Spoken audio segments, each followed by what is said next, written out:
போன ஆட்சியில் அந்த 4 வருஷத்தில் மொத்தமாக மாநகராட்சியில் 400 கோடிக்கு மேலே ஊழல்கள் பிடிபட்டிருக்கு. அதில் நிறைய விசாரிக்கப்படாமல் இருக்குது. ஒரு பின்புறம் வழியாக ஒரு ஏற்பாடு செய்யப்பட்ட ஒரு கள்ள கூட்டணி அங்கேயே நிராகரிக்கப்பட்டது. சில பேரை ஒரு சில நேரத்தில் சந்தித்தால் அது சரியாக இருக்காது. கண்டிப்பாக ஒரு தேர்வை கூட அவர்களால் ஒழுங்காக நடத்த முடியல. அவர்கள் இருவரும் சேர்ந்து ஆட்சி அமைக்க 100% முயற்சி செய்தார்கள். அனைவருக்கும் வணக்கம். இன்று எங்களுடைய தலைவரின் தலைமையிலான அரசு பொறுப்பேற்று கிட்டத்தட்ட 6 நாட்கள் ஆகிடுச்சு. ஒவ்வொரு நாளும் ஆக்கப்பூர்வமான பணிகள் எங்களுடைய முதலமைச்சர், நம்மளுடைய தமிழக முதலமைச்சர் சார்பாக ஆக்கப்பூர்வமான பணிகள் ஒவ்வொரு நாளும் செய்யப்பட்டு வருகிறது. ஒவ்வொரு நாளும் மக்களுக்கு தேவையான அனைத்து உத்தரவுகள் எப்படின்னா, மதுபான கடைகள் மூடப்பட்டதுலேருந்து பெண்களுக்கு பாதுகாப்பான சிங்கப்பெண் படை உட்பட ஒவ்வொன்றும் ஆக்கப்பூர்வமான ஒவ்வொரு பணிகளும் மேற்கொள்ளப்பட்டு வருகிறது. கண்டிப்பாக மக்கள் என்ன எதிர்பார்த்து வாக்களித்தார்களோ அது 100% நிறைவேற்றப்படும். எல்லா இடத்துலையும் ட்ரக் ஃப்ரீ ஸ்டேட், அதாவது போதைப் பொருட்கள் இல்லாத தமிழகத்தை உருவாக்க கண்டிப்பாக எங்களுடைய முதலமைச்சர் தமிழகம் முழுவதும் இருக்கும் அனைத்து அதிகாரிகளையும் முடக்கி விடுவார். எதை எதிர்பார்த்து மக்கள் வாக்களித்தாங்களோ அது 100% நிறைவேறும் என்பதில் எந்த மாற்று கருத்தும் இல்லை. கண்டிப்பாக இப்போ என்னென்ன பழைய திட்டங்கள் என்னென்ன திட்டங்கள் இருக்குதோ அதெல்லாம் தொடரும்னு சொன்னதன் அடிப்படையில் நேற்று எல்லாம் பெண்களுக்கான 1000 ரூபாய் எல்லாமே இன்னைக்கு வர வைக்கப்பட்டது. ஒவ்வொன்றும் கண்டிப்பாக எந்தவித தடையும் இல்லாமல் மக்கள் நல திட்டங்கள், மக்கள் நல பணிகள் மக்களுக்காக மட்டுமே செய்யக்கூடிய அரசாக இந்த அரசு தொடரும். திருப்பூர் தொகுதியிலேயே அதிகமான திட்டங்கள் இன்னும் நிறைவேற்றப்படாமல் நிறைய இருக்கு. இது எப்படி எதிர்கொள்ள போறீங்க நீங்க அமைச்சர்? இல்லை, கண்டிப்பா இப்போதான் தொடங்கி இருக்கிறோம். இன்னைக்கு தான் முதல் பதவியேற்ற பிறகு வந்திருக்கோம். ஒவ்வொன்றாக ஆய்வு செய்து மக்களுக்கு தேவையான அனைத்து விஷயங்களும் செய்வோம். ஏன்னா மதுரை மாவட்டத்தை பொறுத்தவரை பார்த்தீங்கன்னா, மதுரை மாநகராட்சி முழுவதும் மக்களுக்கு இந்த கழிவுநீர் கால்வாய்கள் தேவையான ஒரு அடிப்படை வசதி ரொம்ப தேவையான ஒன்றாக இருக்குது. ஸோ அது இல்லாமல் எங்கெங்கெல்லாம் மக்களுக்கு என்னென்ன தேவை என்று கேட்டிருக்காங்களோ அதெல்லாம் ஏற்கனவே நிறைவேற்றணும் என்று சொல்லியிருக்கோம். ஸோ அதெல்லாம் கொஞ்சம் கொஞ்சமாக படிப்படியாக நிறைவேறும்.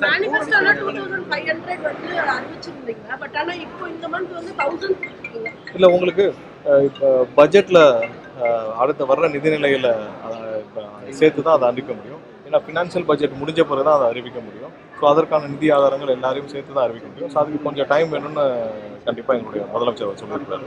ஏன்னா ஃபினான்ஷியல் பட்ஜெட்ஸு நீங்கள் இப்போ அடுத்த பட்ஜெட் முடிஞ்சு நிதிநிலை அறிக்கையை பார்த்த பிறகு தான் செய்ய முடியும். ஸோ அதான் நடைமுறை.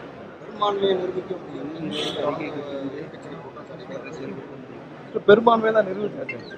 இதற்கு மேலே என்ன 140 பேர் எங்களுக்கு ஆதரவு வாங்கியிருக்காரு. எங்களுடைய கூட்டணி கட்சி சார்பாக நாங்கள் 120 பேருக்கான ஆதரவுகளை நாங்கள் கவர்னர்கிட்ட கொடுத்துருந்தோம். 120 ஆதரவு இல்லாமல் மேலும் சில எம்எல்ஏக்கள், பல எம்எல்ஏக்கள் கண்டிப்பாக இது மக்கள் அளித்த தீர்ப்பு, மக்கள் அளித்த தீர்ப்பை நாம் வரவேற்க வேண்டும், மக்கள் அளித்த தீர்ப்புக்கு ஆதரவாக இருக்க வேண்டும் என்று பல எம்எல்ஏக்கள் மற்ற கட்சிகளிலிருந்து ஆதரவு தெரிவிக்கிறாங்க. கண்டிப்பாக மக்கள் ஒட்டுமொத்த தமிழக மக்களும் மாற்றத்தை விரும்பி அளித்த தீர்ப்பை ஏற்றுக்கொண்டு 144 பேர் ஆதரவாக இருந்த நிலையில் இதுல என்ன பெரும்பாலும் ஆட்சி எப்போது வேண்டுமானாலும் எதுவுமே ஆகாது. இது மக்கள் அளித்த தீர்ப்பு, ஒட்டுமொத்த தமிழக மக்கள் அளித்த தீர்ப்பு. அதனால இது எதுவும் யாரும் செய்ய முடியாது. ஒட்டுமொத்த மக்களுக்கான வெற்றி இது.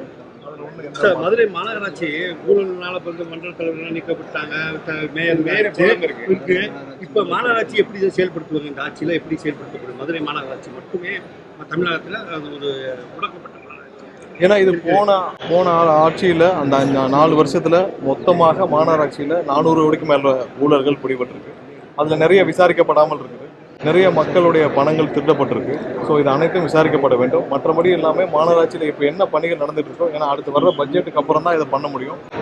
உள்ளாட்சி தேர்தலும் விரைவில் எப்போ வருதுன்னு நம்ம பார்க்கணும். ஸோ அதனால மாநகராட்சியில் இதுவரை நடந்த ஊழல்கள் அனைத்தும் இது பண்ண வேண்டும், சீரமைக்க வேண்டிய பணிகள் நிறைய இருக்குது. ஏன்னா ஊழல் இல்லாமல் தடுக்கப்பட வேண்டிய ஒரு முன்னெடுப்பை எங்களுடைய முதல்வர் எல்லா இடத்தையும் முன்னெடுத்துட்டு இருக்காங்க. ஸோ ஊழல் எங்கெங்கே நடைபெறும், எங்கெங்கெல்லாம் லீக்கேஜஸ் இருக்கும், எங்கெங்கெல்லாம் அரசு துறைகள் எங்கெங்கே லீக்கேஜஸ் இருக்குமோ அதெல்லாம் கண்ட்ரோல் பண்ண வேண்டிய கட்டாயத்தில் இருக்கு.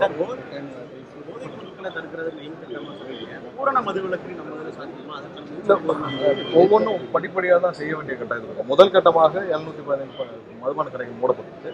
அது இல்லாமல் எல்லா இடத்துலையும் குட்கா போன்ற மதுபான பொருட்கள்லாம் தடை செய்யப்பட்டிருக்கு. அதையெல்லாம் நிறுத்தப்பட வேண்டிய கட்டாயத்தில் இருக்கு. எங்கெங்கெல்லாம் இல்லீகலா மதுபானங்கள் விற்கப்படுதோ அதெல்லாம் தடுக்கப்பட வேண்டும் ஆல்ரெடி முதல்வர் சொல்லியிருக்காங்க. ஸோ இதெல்லாம் படிப்படியாக செய்யப்பட்டு என்ன தமிழக மக்களுக்கு மற்றபடி எங்கேயுமே தமிழக மக்களுக்கு விரோதமான எந்த ஸ்டெப்பையும் கண்டிப்பாக முதல்வர்கள் எடுத்தாங்க.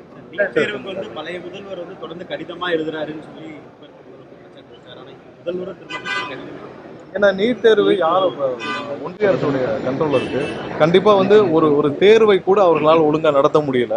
எவ்வளவு நேரம் மாணவர்கள் வந்து மன உளைச்சலுக்கு ஆளாவாங்க. ஒவ்வொரு நாளும் மாணவர்கள் வந்து மிகப்பெரிய மன உளைச்சல் இருக்காங்க. ஏன்னா இந்த தேர்வே பெரிய கஷ்டமான விஷயம். இந்த தேர்வுகள் வந்து இவங்க ஒரு தடவை நடத்தி முடிச்சுட்டு திரும்பவும் தேர்வு வைக்கிறாங்க. அதுக்கும் திரும்ப ப்ரிப்பேர் பண்ணணும். இது மிகப்பெரிய ஒரு வியாபாரமாகவும் இந்த நீட் தேர்வு வந்து மிகப்பெரிய வியாபாரமாக மாறி இருக்கு. சாதாரண ஏழை எளிய மக்களுக்கு வந்து ஒரு ஒரு எட்டாத ஒரு இடமா இருக்கு. இதெல்லாம் மாற்றப்பட வேண்டும். நீட் வேண்டாங்கிறது தான் எங்களுடைய நோக்கம். பட் இது ஆல்ரெடி இம்ப்ளிமெண்ட் ஆயிடுச்சு. உச்சநீதிமன்றமும் ஆணையில் இருக்கு. கண்டிப்பா இதை வந்து ஒரு தேர்தலை கூட ப்ராப்பரா நடத்த முடியலன்னா இது மாணவர்களுக்கு லட்சக்கணக்கான மாணவர்கள் பெரிய மன உளைச்சலை கொடுக்கிறது. ஒவ்வொரு நாள் தேர்தல் எப்போ வருதுன்னு தெரியாம உட்காந்துட்டு அப்புறம் தேர்தல் முடிஞ்சு அந்த தேர்வு முடிஞ்சு அந்த தேர்வுக்கான ரிசல்ட்டையும் காத்துட்டு இருந்து அதுக்கப்புறம் அதுல ரேங்கிங் வருது.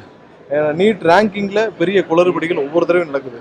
அந்த ரேங்கிங்லயும் பாத்தீங்கன்னா ஒவ்வொரு தடவையும் வந்து வேற மாநிலத்திலிருந்து வர்றவங்களுக்கான ரேங்கிங்லயும் நிறைய டிஃபரன்சஸ் இருக்கு. இங்க இருக்கிற மேனேஜ்மெண்ட் இன்ஸ்டிடியூஷன்ஸ்ல மேனேஜ்மெண்ட் காலேஜஸ்லயும் வந்து பெரிய அளவில் இந்த நீட்டுனால பெரிய பயன் இல்லை. நீட்டில் வந்து குறைந்த மார்க் எடுத்தவர்களும் மேனேஜ்மெண்ட் காலேஜஸில் சேர முடிகிற சூழ்நிலை இருக்குது. அதனால் நீட்னால் எந்த பயனும் இல்லை. நீங்கள் தகுதியானவர்கள் தேர்வு செய்யணும்னா நீட்னால் எந்த பயனும் இல்லை. கண்டிப்பாக இது வந்து தேவையற்ற ஒன்று. அட்லீஸ்ட் இந்த தேர்வையாவது மாணவர்களுக்கு ஒரு பெரிய மன உளைச்சல் எல்லாம் நடத்தி முடிக்கிறாங்க. டாஸ்மார்க் இது குறைச்ச மாதிரி நேரம் குறைக்கப்படுறதுக்கு வாய்ப்பு இருக்கா? இல்லை, முதல்வர் தான் முடிவு செய்வார். கண்டிப்பாக இதை கூடிய வரும். தகுதி நீக்கம் அவங்களுக்கு ஆதரவு அளித்த 25 பேருடைய கட்சி பொறுப்புகளை எடப்பாடி பழனிசாமி பறிச்சிருக்காரு. பட் லீகல் இஷ்யூவை நீங்க கால்குலேட் பண்ணலையா? ஏன்னா அவங்க பொறுப்பும் போயிருக்கு. அதை பத்தி இல்ல, அது அவங்களுடைய உட்கட்சி விவகாரம். அதுல என்ன நடக்குதுன்னு பேசுறதுக்கு எங்களுக்கு உரிமை இல்லை.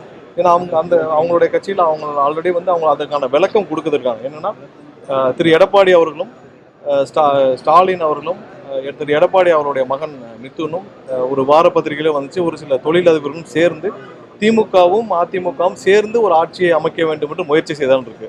ஸோ அதற்கு எதிர்ப்பு தெரிவித்து அந்த கட்சி எதை நோக்கி புரட்சி தலைவரும் அம்மா அவர்களும் கட்சியை ஆரம்பித்து கட்சியை நடத்திட்டு இருந்தாங்களோ அதற்கு எதிராக திரு எடப்பாடி அவர்கள் செயல்படும் போது அதற்கு எதிர்ப்பு தெரிவித்து பெரும்பான்மையான எம்எல்ஏக்கள் வெளியே வந்து மக்கள் என்ன தீர்ப்பளித்தாலும் அதற்கு ஆதரவு தெரிவிக்கிறோம். அவங்கெல்லாம் வந்து எம்எல்ஏக்கள் முன்னாள் அமைச்சர்கள்லாம் பேட்டி கொடுத்துருக்காங்க. ஸோ அதில் நம்ம பேசுறதுக்கு ஒன்றுமே இல்லை. அதுக்கான விளக்கங்கள் ஆல்ரெடி தெளிவாக கொடுக்கப்பட்டிருக்கு. உதயநிதியும் ஸ்டாலினும் திரு எடப்பாடி அவர்களும் சேர்ந்து பின்புறம் வழியாக ஒரு ஆட்சி அமைக்க முயற்சி செய்தார். மக்கள் அளித்த தீர்ப்புக்கு எதிராக ஆட்சி அமைக்க முயற்சி செய்தார்கள் சொல்லலாம். எல்லாரும் சொல்றாங்க, அந்த கட்சியிலிருந்து வந்த எல்லா எம்எல்ஏகளும் சொல்றாங்க. ஸோ அதுல அது நியாயமான ஒரு விஷயமா தான் படுது.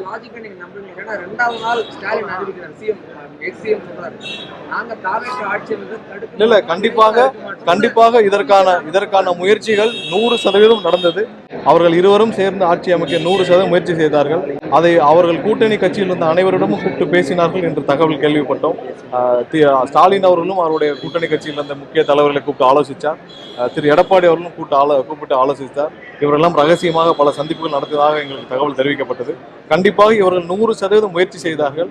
ஆனால் மக்கள் அளித்த தீர்ப்புக்கு எதிராக போக பெரும்பாலான கட்சிகளும் பெரும்பாலான தலைவர்களும் வேண்டாம் என்று முடிவெடுத்ததால் அந்த மிகப்பெரிய ஒரு புறவழி ஒரு பின்புறம் வழியாக ஒரு ஏற்பாடு செய்யப்பட்ட ஒரு கள்ள கூட்டணி அங்கேயே வந்து நிராகரிக்கப்பட்டது.